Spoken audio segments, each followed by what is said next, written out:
Double engine सरकार जो है आज यहाँ पर अमित शाह करनाल में पहुँचे और उन्होंने जो है कई घोषणा में जनता को लुभाने का प्रयास किया। जैसा कि आपको बताया जा रहा है कि मनोहर लाल खट्टर जी ने भी जो है आज जो है बुढ़ापा पेंशन जो है वो 650 रुपये से ले जो है वो 3000 रुपये करने की आज करनाल वासियों के लिए घोषणा की। पूरे हरियाणा में एक जागृति की लहर पैदा करने का कार्य किया है और ये जो संदेश है आज जो है भाजपा का एक जो डबल इंजन की सरकार को ये दिखाई देगी कि इस तरीके से जिस तरीके से लोकसभा का और विधानसभा के चुनाव जो है वो बिल्कुल नज़दीक है, उस चुनाव को लोग जो है जिस तरीके से कहा जाता है जनता में जो संदेश दिया जाता है वो संदेश जो है भाजपा के द्वारा आज जो है यहाँ पर अंतर्देव महासम्मेलन में सेक्टर 4 में जो है वो दिया गया और यहाँ पर इस समय जो है भारी संख्या में लोग जो है यहाँ पर उपस्थित थे।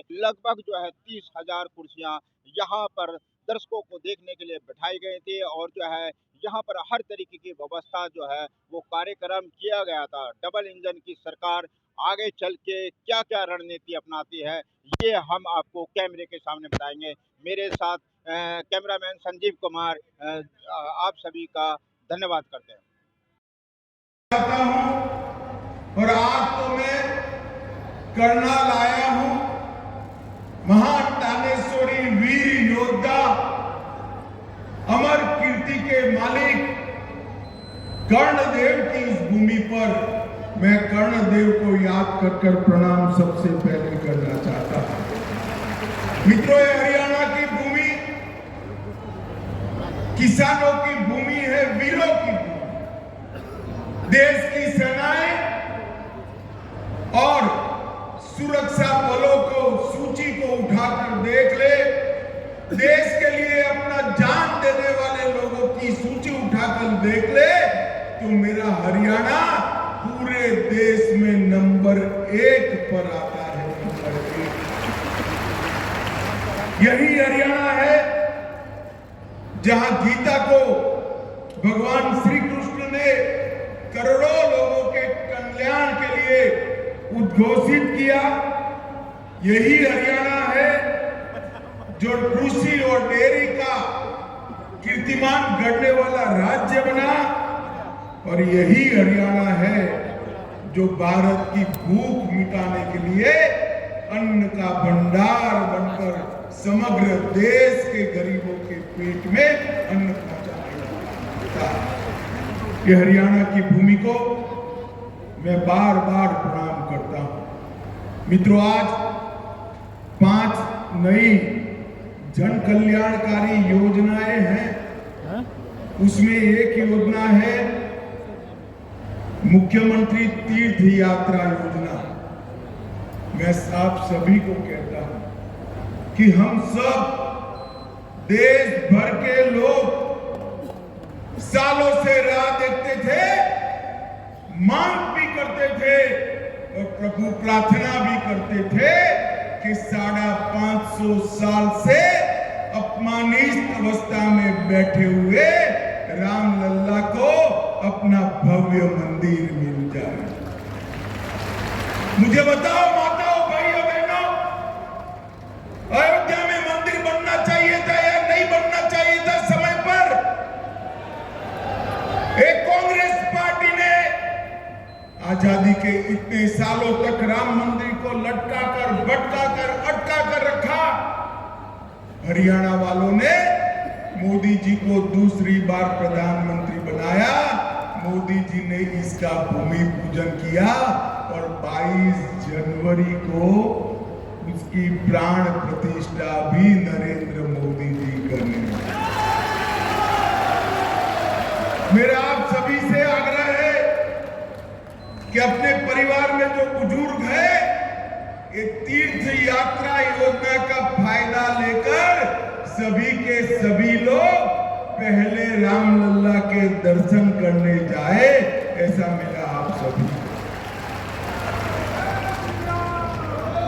मित्रों, नरेंद्र मोदी सरकार केंद्र में और हरियाणा में मनोहर लाल खट्टर की सरकार, ये दोनों भारतीय जनता पार्टी की सरकार ने देश और हरियाणा को इन 9 सालों में आगे बढ़ाने के लिए कोई कसर नहीं। देश में मोदी जी के नेतृत्व में 7 IIT बने, 7 IIM बने, 15 एम्स बने, 390 यूनिवर्सिटियां बनी, 700 मेडिकल कॉलेज बने और 54,000 किलोमीटर नेशनल हाईवे की रचना नरेंद्र मोदी जी ने की। और इसी तर्ज पर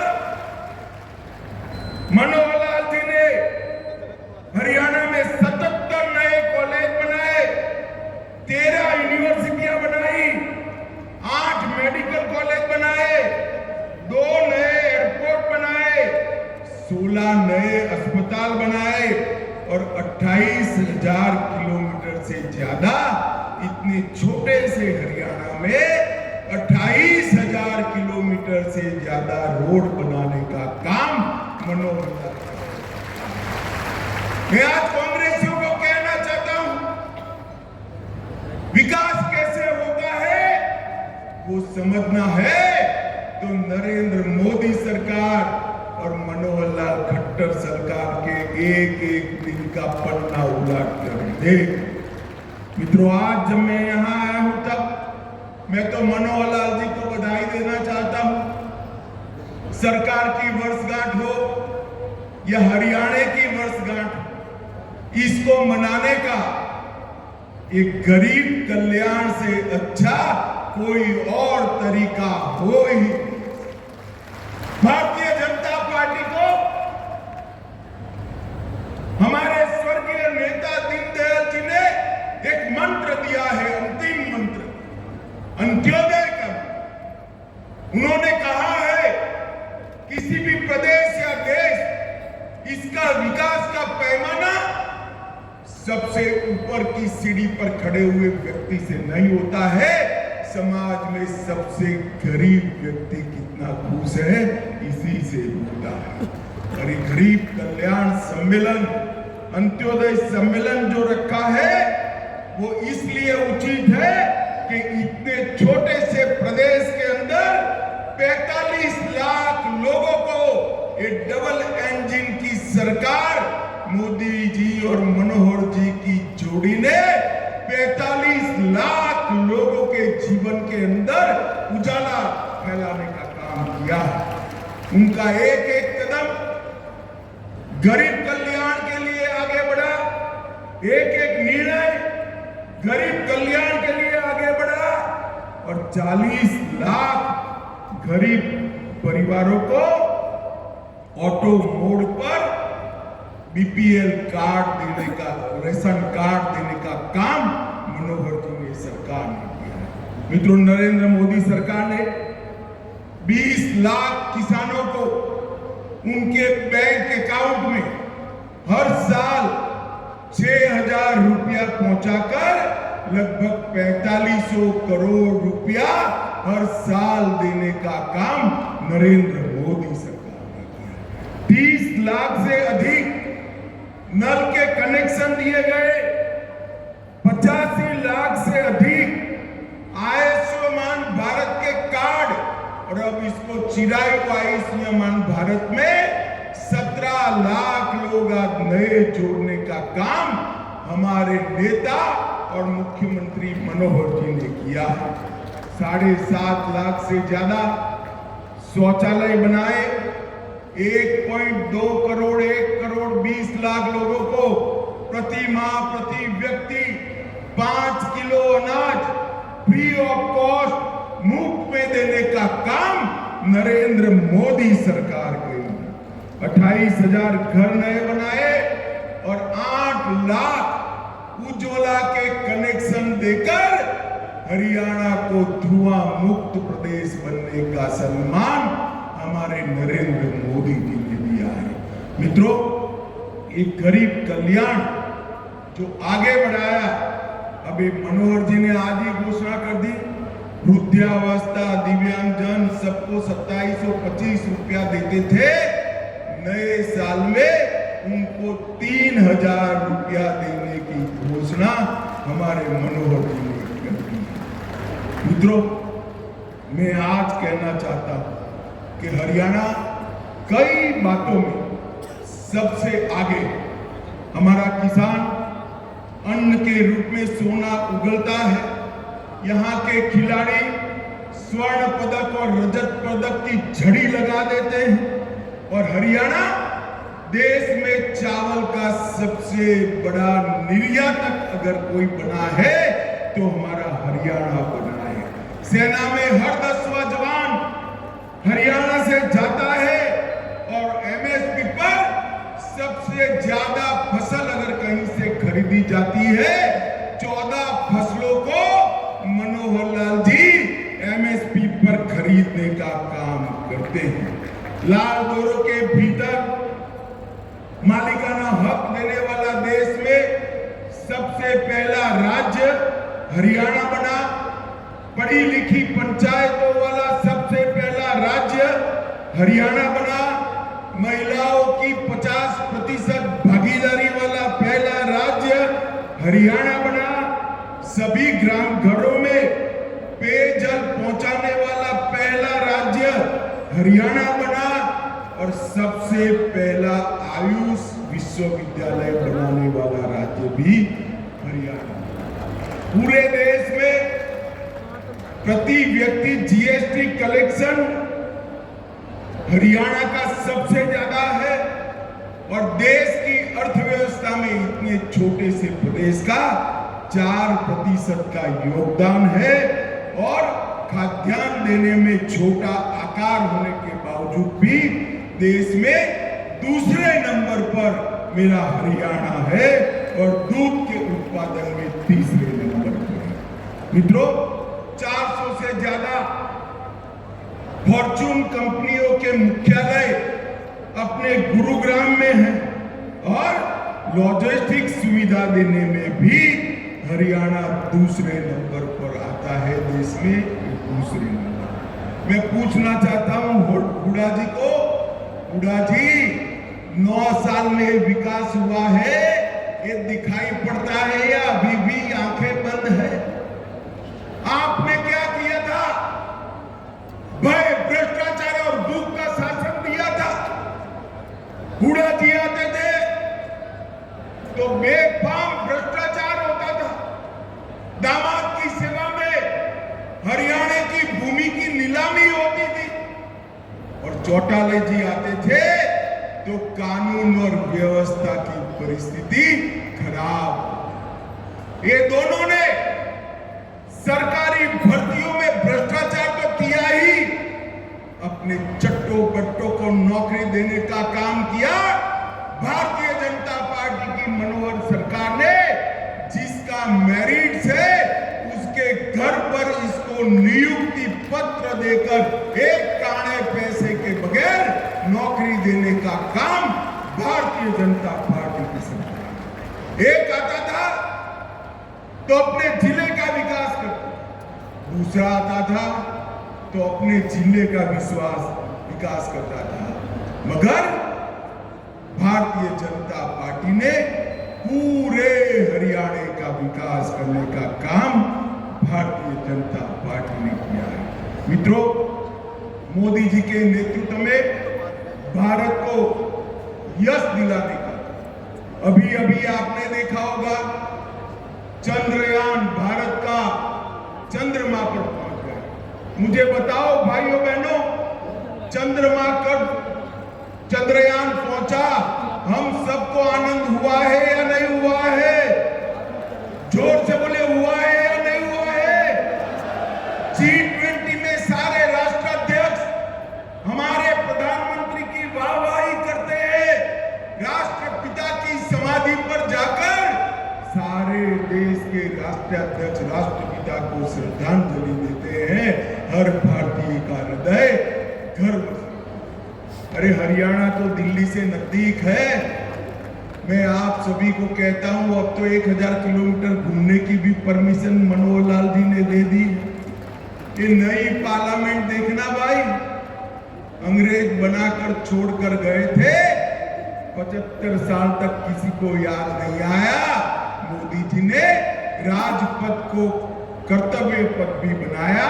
और नई पार्लियामेंट बनाकर समग्र देश का माथा ऊंचा करने का काम नरेंद्र मोदी। और ये माताएं बहनें इतनी बड़ी संख्या में बैठी हैं, आपका आशीर्वाद मिले भारतीय जनता पार्टी को। अब तक किसी भी पार्टी ने विधानसभा और लोकसभा के मंच पर 33% माताओं को, बहनों को रिजर्वेशन, आरक्षण देने की बात नहीं की थी। भारतीय जनता पार्टी ने मातृशक्ति को 33% रिजर्वेशन देकर नीति निर्धारण में हिस्सेदार।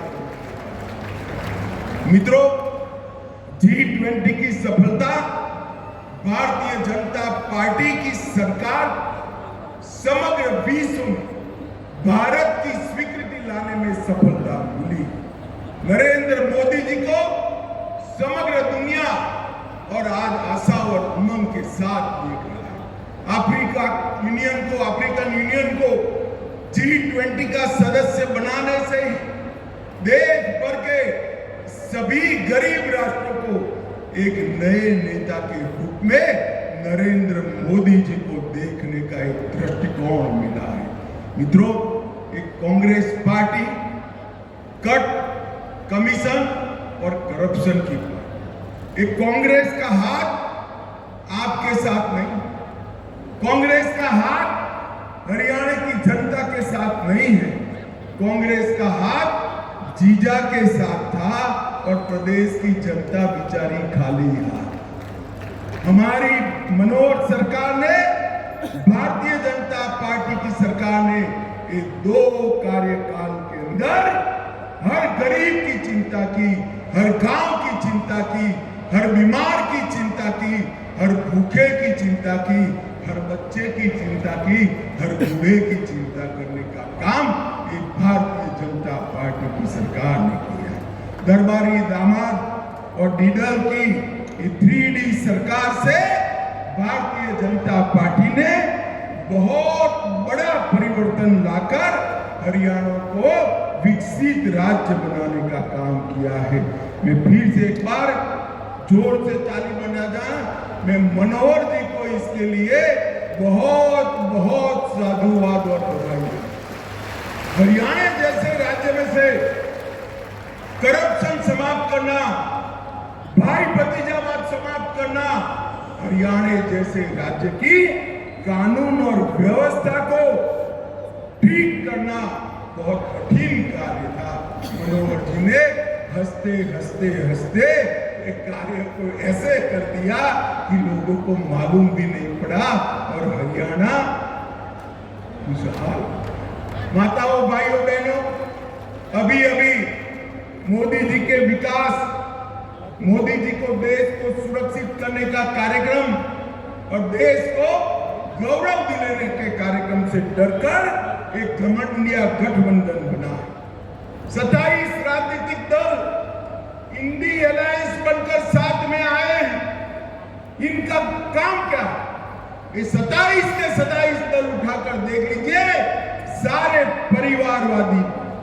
किसी को अपने बेटे को सेट करना है, किसी को अपने बेटे को प्रधानमंत्री बनाना है, किसी को अपने बेटे को एजेंसियों से बचाना है और किसी को अपने बेटे को मुख्यमंत्री बनाना है और किसी को मैडम का वफादार बनना है। ये लोग भला कर सकते हैं क्या? जरा जोर से बोलो, देश के गरीबों का, देश की 130 करोड़ की जनता का ये लोग भला कर सकते हैं क्या? मैं आज यहां पूछने आया हूं, हुड्डा साहब, आपकी दोनों जगह सरकारें थी, हरियाणा में भी थी और देश में भी। सोनिया मनमोहन सरकार ने 10 साल के अंदर हरियाणा को सिर्फ 40,000 करोड़ रुपया डिवोल्यूशन और ग्रांट इन एड के माध्यम से दिया।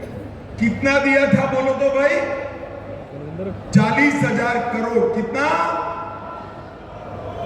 मोदी जी ने 40,000 करोड़ से बढ़ाकर 1,32,000 करोड़ रुपया इन 9 साल, और इसके साथ साथ 20,000 करोड़ की लागत से आर्थिक गलियारा परियोजना 12,150 करोड़ की लागत से दिल्ली मुंबई एक्सप्रेसवे हरियाणा से होकर जा रहा है। 64,000 करोड़ की लागत से कुंडली मानेसर पलवल एक्सप्रेसवे का उद्घाटन हो चुका है। 19 किलोमीटर लंबा द्वारका एक्सप्रेसवे को गुरुग्राम का उद्घाटन पहले खंड का हो चुका है।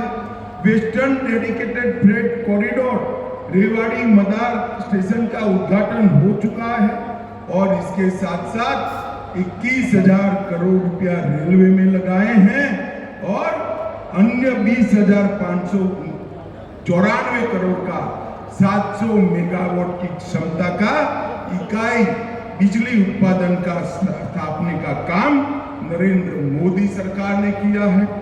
2G इथेनॉल बायो रिफाइनरी का उद्घाटन किया। 700 मिलियन अमेरिकी डॉलर की लागत से 886 एकड़ में मल्टी मॉडल लॉजिस्टिक पार्क बनाने का काम भी ये भारतीय जनता पार्टी की सरकार ने। मित्रों, कांग्रेस पार्टी कभी भी न हरियाणा का विकास कर सकती है न देश का विकास छोड़िए देश को सुरक्षित। ये कांग्रेस पार्टी जिनके शासन के अंदर आए दिन पाकिस्तान से आलिया मालिया जमालिया आते थे और बम धमाके कर चले जाते। मित्रों, नरेंद्र मोदी जी प्रधानमंत्री फिर से एक बार पाकिस्तान को पुरानी आदत लगी थी। उन्होंने पुरी और पुलवामा में हिमाकत कर दी। वो भूल गए कि कांग्रेस की सरकार नहीं है, भारतीय जनता पार्टी की सरकार है और मौनी बाबा मनमोहन सिंह नहीं, नरेंद्र मोदी प्रधानमंत्री है। 10 ही दिन में सर्जिकल स्ट्राइक और एयर स्ट्राइक कर पाकिस्तान के घर में घुसकर आतंकवादियों को सबक सिखाने का काम हमारे नेता नरेंद्र मोदी ने। ये धारा 370 इतने सालों से अनौरस बच्चे की तरह अपनी गोदी में खिलाते रहते। मोदी जी को आपने दूसरी बार प्रधानमंत्री बनाया। 5 अगस्त 2019 को धारा 370 को समाप्त करने का काम नरेंद्र मोदी ने। और राहुल बाबा भाषण करते थे, खून की नदियां बह जाएगी। अरे राहुल बाबा, खून की नदियां छोड़ो, किसी की कंकर चलाने की हिम्मत नहीं है। कंकर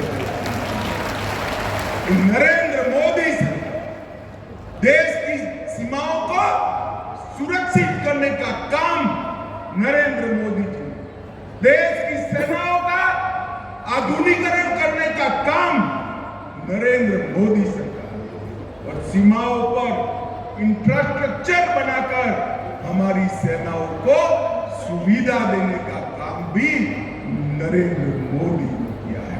और हरियाणा तो सेना के जवानों से भरा हुआ प्रदेश है। नरेंद्र मोदी जी ने इतने सालों से एक मांग थी 1 रैंक 1 पेंशन की, एक कांग्रेस पार्टी कभी पूरी नहीं की। नरेंद्र मोदी जी ने 1 रैंक 1 पेंशन देकर सभी सेना के वीरों का सम्मान करने का काम नरेंद्र मोदी जी।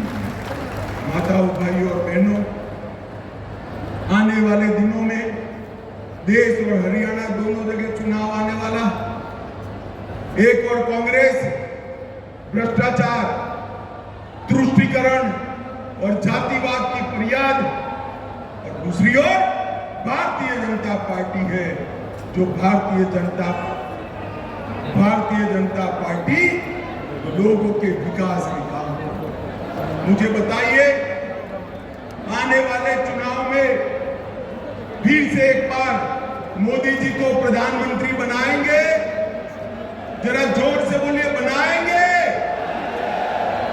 कमल के निशान पर बटन दबाएंगे? हरियाणा की सभी सीटों पर कमल खिलाएंगे? तो मेरे साथ दोनों हाथ उठाइए।